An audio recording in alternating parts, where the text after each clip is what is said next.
Yo, welcome back to the Weeko system. Today we got this Stephon Council hot tape on the dreads for y'all.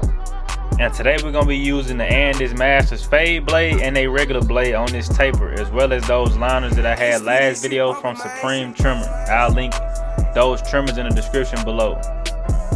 So first things first, I'm going to smooth this area down with the one guard open with the grain. This is going to knock off all the curls. And then we're going to take off those C-cups. We're not going to take this line up too high, but we are going to take off the C-cups and create some contrast with this ball area.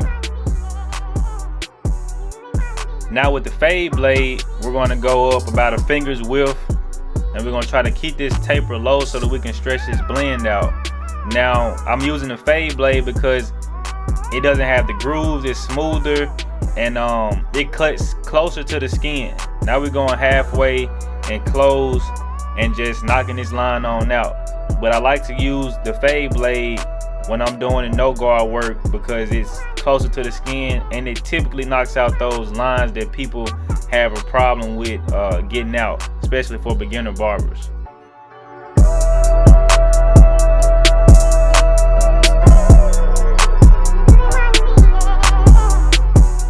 Now I'm taking that one guard open and we're gonna go about the same amount, about a finger's width, and we're just removing some of that weight, and we're gonna close it up and we're gonna remove that line and connect these two layers together.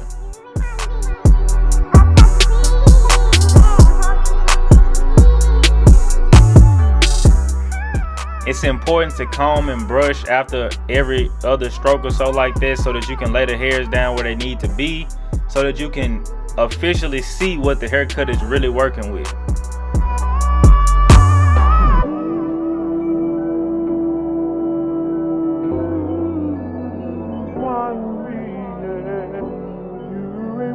Now I got my zero guard on and I'm going halfway and I'm just using the corner of my blade, just getting those dark spots, trying to remove as many of them as I can.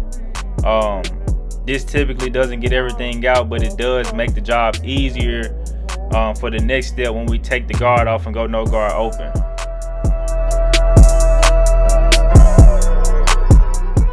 And if you're new here, we like to detail with our no guard open, using the corner of our blade, going and get specific hairs and lighten up areas that are more darker with little small dark patches, just to even out our blend as much as we can. Now I'm taking my two guard open and we're just gonna start removing that weight from the top of this taper towards the locks. Not doing too much, but we're just trying to make this smooth transition. And then we're gonna jump down to the 1.5 guard open, do the same thing and close it up, trying to connect this blend all the way together.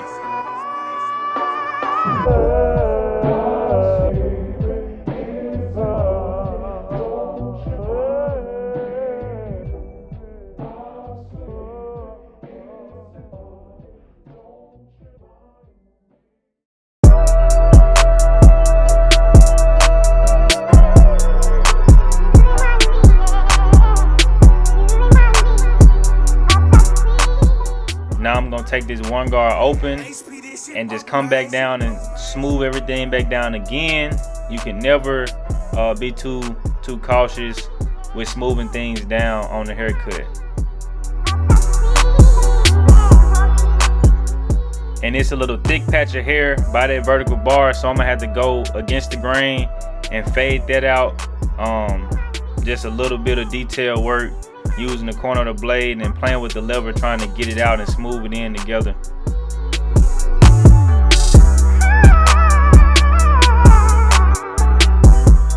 Now with this back taper, I'm taking the no guard open on the normal blade on the Andis, and we just raking down, smoothing down all those hairs. It's just a no guard technique, and we setting our ball line in like at the bottom of the ears and creating that first transition. Now we're gonna go in with our fade blade and do the same thing because it cuts closer to the skin. It's gonna be easier to get that line out. And with this back taper, I believe the biggest guard that I used was like a zero guard, and I may use a one guard to get in to other areas. So we switched clippers to the normal blade, and now we're using the one guard going up almost like 2 fingers width. And with this back taper, since it's not a lot of thick hair, we don't have to go and use super big guards like the 1.5 and the 2 guards to blend, because it's already like a more shallow area.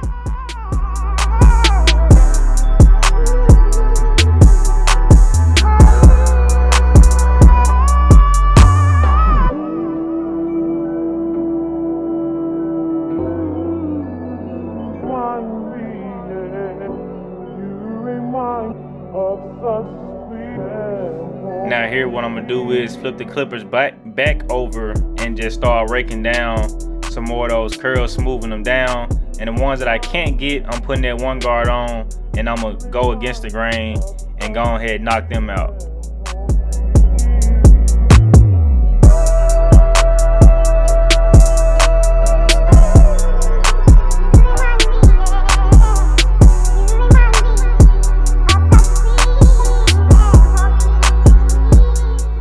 And I'm gonna smooth down the curls around the ear as well. That way it'll lay everything down, keeping it dark enough to match up with the tapers. And we're just gonna line up around the ear, keeping it nice, but still nice and natural, but still keeping it sharp. And if y'all are liking these videos, man, don't hesitate to DM me. My Instagram is in the description below. Shoot me a DM and let's chop it up. If you need help or you want some critiques, I'm here to help.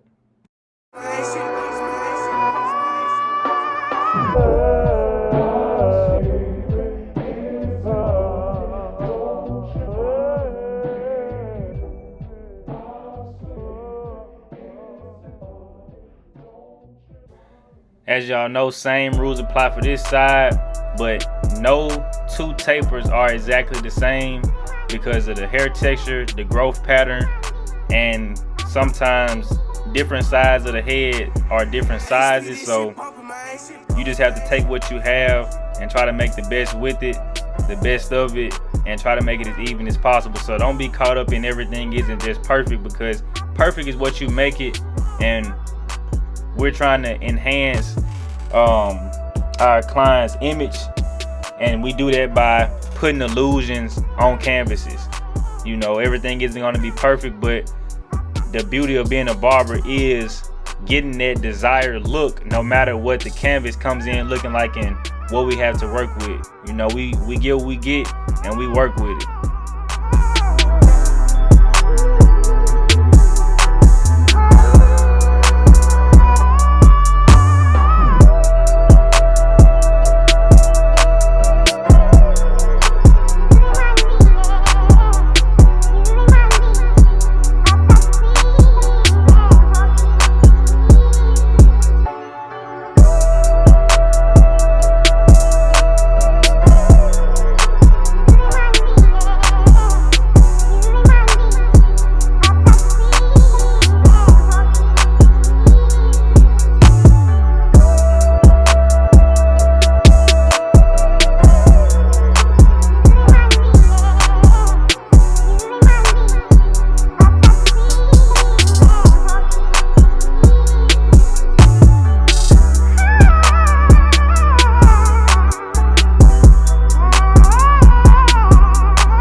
Alright, so here we just gonna comb out the fro in the front so we can get ready to taper this line down. And since he has lighter corners, I'm gonna go with the 1.5 to keep it dark, but it's still like kind of low enough to knock down the curls, so that the curls won't like overhang on his hairline and he need another fresh cut in a day or two. We don't want it thick and bushy.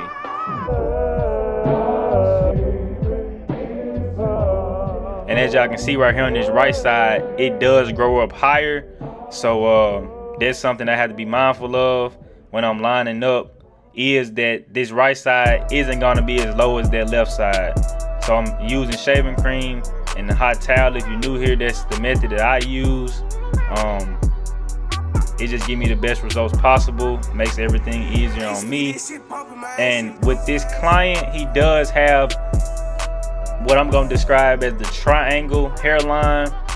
And what that is, his forehead peaks in the middle at the top, and it kind of goes like at a downward angle towards the side.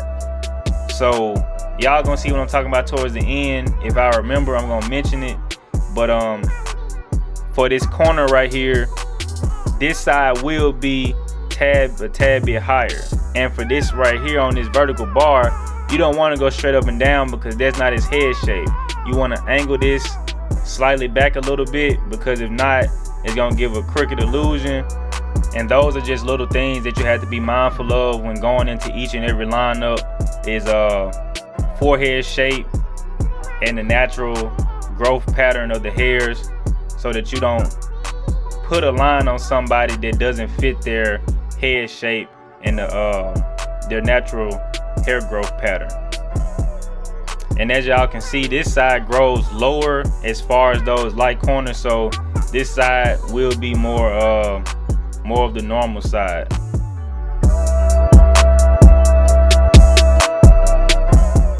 Now before I add any enhancements, I'm going to razor everything in, getting all the stubble hairs, making sure we get everything nice and crispy.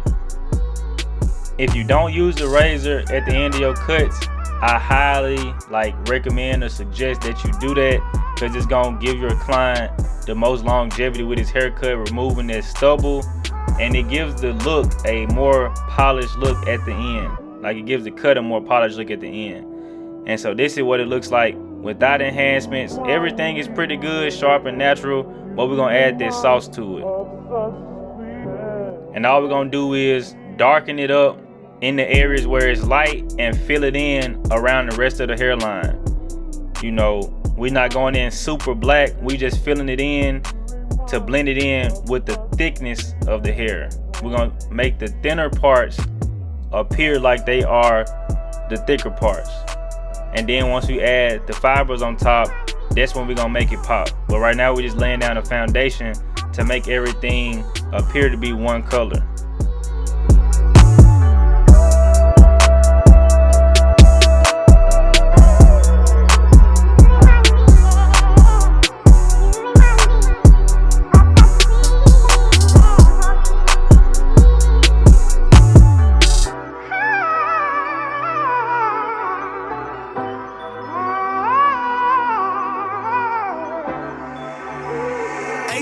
But as we get into the end of this video, man, if you have not subscribed, please hit the subscribe button.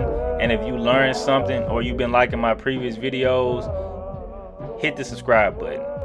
You know, I'm here to help. And if you want me to critique any of your work, feel free to DM me on Instagram. My Instagram is in the description below. DM me some work. Let's chop it up. If you need any help or assistance, I got you.